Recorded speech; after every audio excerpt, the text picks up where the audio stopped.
متابعينا الكرام على قناه لايف نيوز، مرحبا بكم في هذا الفيديو الجديد ان شاء الله اللي كنصور لكم بالضبط في مدينه اكادير. هذه الطريق الى جيتي من في اتجاه انزا.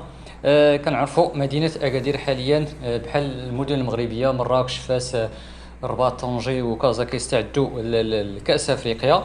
وكذلك مدينه اكادير حتى هي واخذ النصيب ديالها من المباريات ديال كاس افريقيا، وغتنظم فيها كذلك مقابلات مهمه. وكنعرفوا كاملين هاد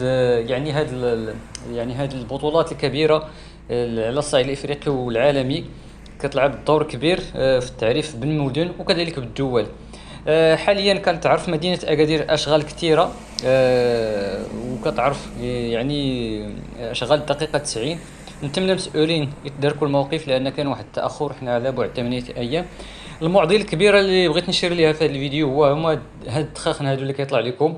كيبانوا لكم الدخاخن من بعيد، يعني اوزينات في منطقه ديال انزا. هي راه ماشي كيكونوا دائما، ولكن حنا دابا على ايام من البطوله ويطلقوا هاد الدخاخن ويشوفوهم الجمهور، اللاعبين، الصحافه. هادشي غادي يعطي سمعه سيئه على مدينه اكادير، لان السائح خصوصا هذه راه طريق اللي كتدي تغازل، كيبان لكم هنا البحر وهادشي كلشي راه مصانع. والغريب في الامر ان هذه المصانع باقي كتشتغل وهي مستفده من بقع ارضيه ولا بقع في الاحياء الصناعيه الجديده لمدينه اكادير. منطقه انزا ما بقاتش يعني منطقه صناعيه، هي منطقه نقولوا سياحيه. هي منطقه اللي بينها وبين مارينا 5 دقائق وعلى طريق ديال تغازوت.